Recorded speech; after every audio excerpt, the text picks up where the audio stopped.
Good afternoon, and hi, and thank you for watching on the Channel 3 Facebook page. Did you know that February is American Heart Month? It's something that I think affects a lot of people that maybe people don't talk enough about. And one of the heart conditions that we're talking about today with Dr. Reza Mansoor and Agatha Giliberto, she's an APRN. They are with Starling Physicians. We're talking about congestive heart failure, or CHF. Can you guys tell me what that is? I think people hear that term a lot, CHF, but they don't really know what it is. Sure. First, thank you for inviting us, Jamie. You have to think of the heart as a pump, and it's pumping blood forward through the circulation to the organs of the body. And congestive heart failure means that that pump doesn't work very well, and the organs that it supplies are going to get congested, and so they start getting short of breath, and you can hear this when we examine them. They start getting swelling in their legs. End organs get damaged, so the kidney starts also getting affected by it, and the patients will present with swelling in their legs, bloating in their belly, all because of excess fluid, because the heart can't pump the amount of fluid that is in the circulation because of excess salt or whatever the condition may be. Now, who's at risk for something like this? Nowadays, with people living longer and longer, and also, increased technology, we're seeing a lot more older patients that, let's say they had a blockage that might have affected the heart or the heart function. Anyone with like hypertension, any arrhythmias, younger people as well, depending on the issues, but it's really an all around. Anyone with a heart condition can be at risk. So it's not just elderly people? No. It's not just elderly. If you want to categorize it, there's a group of people who have heart blocked arteries that can have what's called ischemic cardiomyopathy. So the heart muscle is weak because of blockages in the arteries of the heart. Some have a weakness in the heart muscle itself, and those are the non-ischemic cardiomyopathy, so the other group. And then you have the category of patients that have a stiff heart. They may have a functionally normal heart in terms of the contraction, but it's stiff, and so it doesn't fill very well, and that leads to heart failure as well. So those are the broad categories that have this problem. Now, failure is in the name of this condition, yes. But it's not just because you have congestive heart failure. It's not a death sentence. Not at all. In fact, if it's picked up early, we have a lot of medications now that can prevent people from having symptoms by giving them different classes of drugs. The diuretics are the big class of drugs where we can get rid of the salt and water that they have in excess, and we can keep them relatively functional as outpatients. The problem is if they overdo the salt intake, and that's a big, it's a big category of patients who either take too much salt, stop their medications, or for whatever reason they have a decompensation. That's when we have to get involved, and sometimes they have to be admitted to the hospital. And the nice thing is that Starling has an outpatient infusion center that can actually address that by not having them go to the hospital and be admitted for a week, but instead come to the office early morning, and we can give them an infusion of intravenous Lasix when the oral pills don't work, and then they can come. They can go home and maybe come in a couple of days and get another infusion and then be stabilized and go on for a long time before getting into trouble again. Now, is this something that can be cured, CHF? Or will you always have it? So there are different types. The main type is like the stress cardiomyopathy, where you're undergoing like a big change in your life, either a traumatic loss or an infection, finding something big.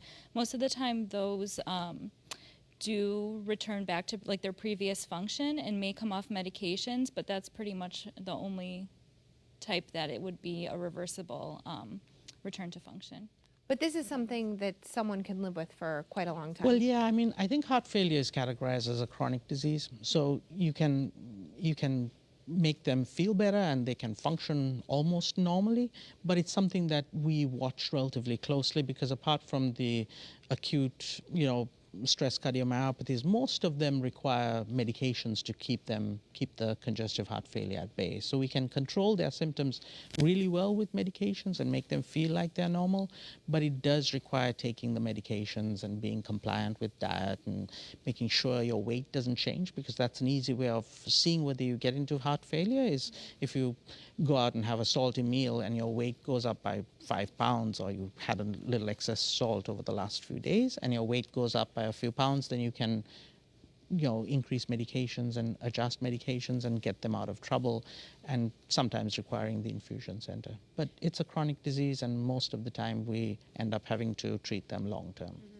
Now, if you're just joining us on Facebook, we are with Dr. Reza Mansoor and Agatha Giliberto. Sorry, I want to make sure I get that right. And they're with Starling Physicians. And we're talking about congestive heart failure, CHF. And they have a new infusion center. It's in Wethersfield. That's right. And this is saving patients a great deal of time and headaches and trips stress. to the hospital, and yeah. trips to the hospital. Tell us about the center.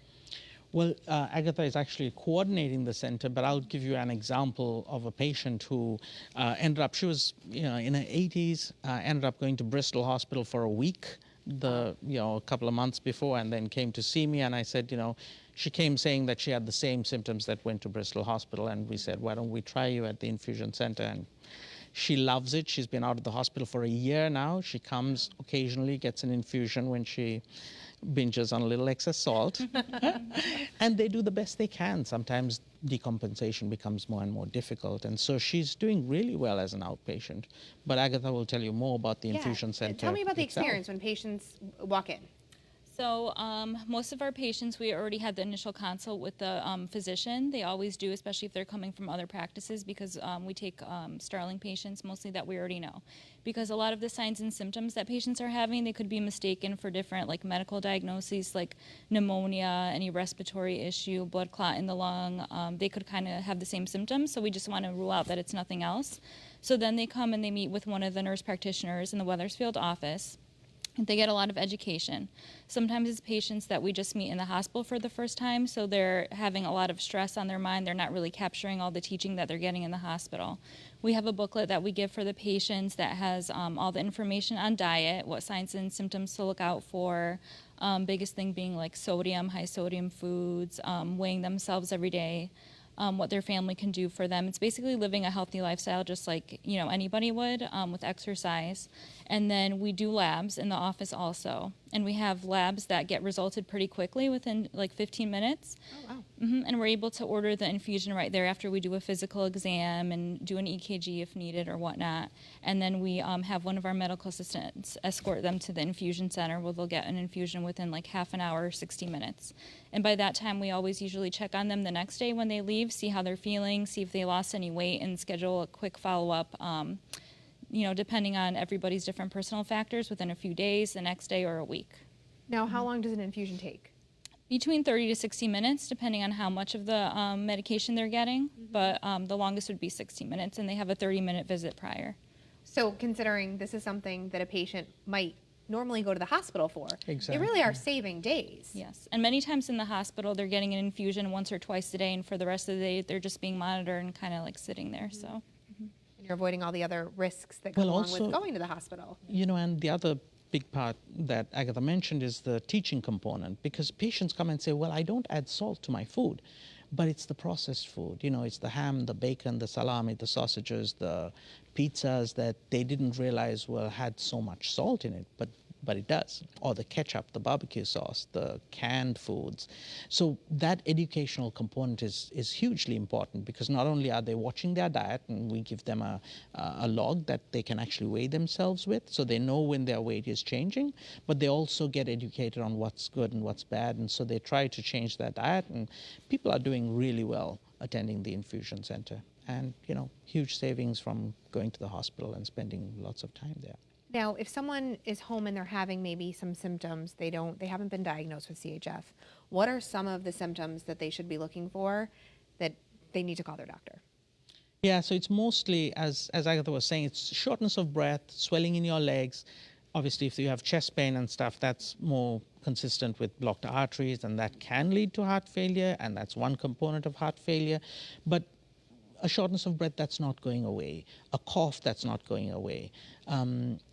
Those are the symptoms that we tell people to look out for. So, for example, several people have come with the flu and they've gotten treated for the flu, but they have a lagging cough that doesn't go away. They get a little more short of breath with exertion.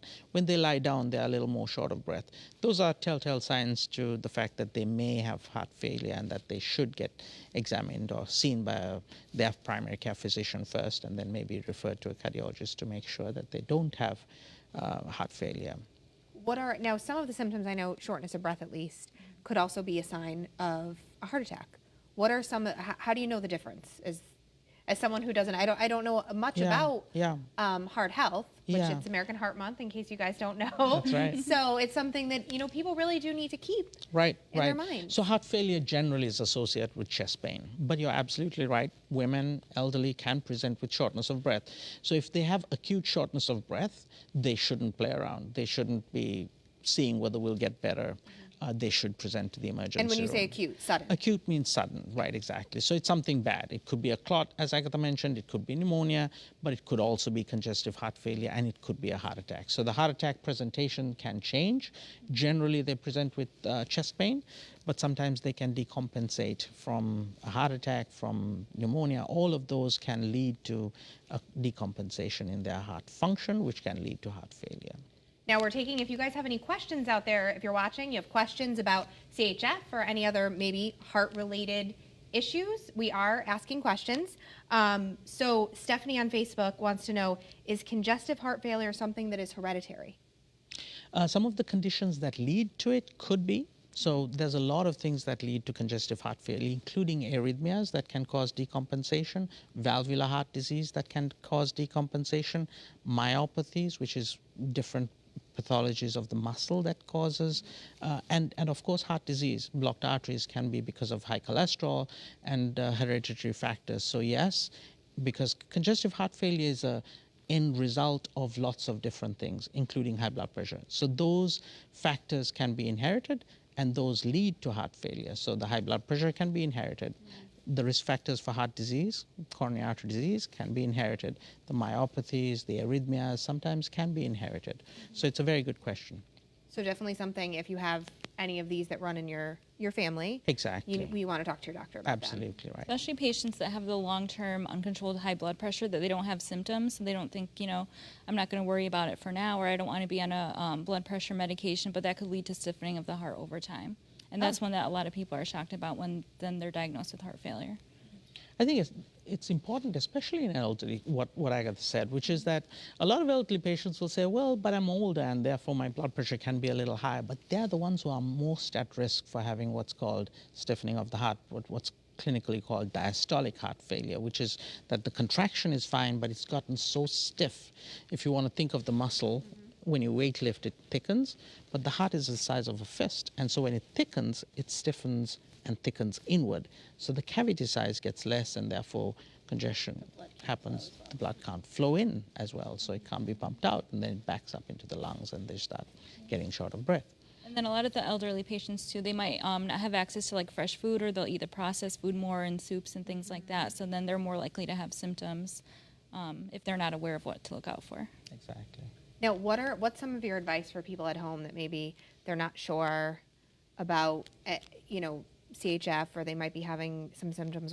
Just call your doctor? I think they should absolutely start with calling their doctor, so that their primary care doctor, who's the gatekeeper for them, sees them, makes sure that it's nothing else, because after you see a program like this, you're going to imagine everything is heart failure. Right. So it's important to make sure that they see their primary care and make sure that it's not something else that's going on, because lots of things can present with heart failure. Anemia, for example, you know, if they have a slow loss of blood, then there's less blood to go around, and they'll present with shortness of breath. But that's not heart failure. That's because there's less, fluid, blood circulating in the system. So I think the gatekeeper, the primary care physician, should be the person that they go to as first line. And then, of course, if there's any concerns, they are welcome to come and see us. And now, do you need a referral to come see you guys? It depends on the insurance. Some insurance companies require it, some don't. So they should find out from their insurance company. But otherwise, if they don't need it, they can come directly to us. And Agatha, where's the center located? It's at 1260 Celestine Highway in Weathersfield. Nice, centrally located, easy to find. And any questions, you can certainly visit Starling's website, or we'll leave the website and a phone number to contact you both underneath this video if you're watching it later. We're with Dr. Reza Mansoor and Agatha Giliberto of Starling Physicians. They have a new infusion center for CHF patients. Thank you guys for joining us so much. Thank you very much for having us. Have a great day, everyone.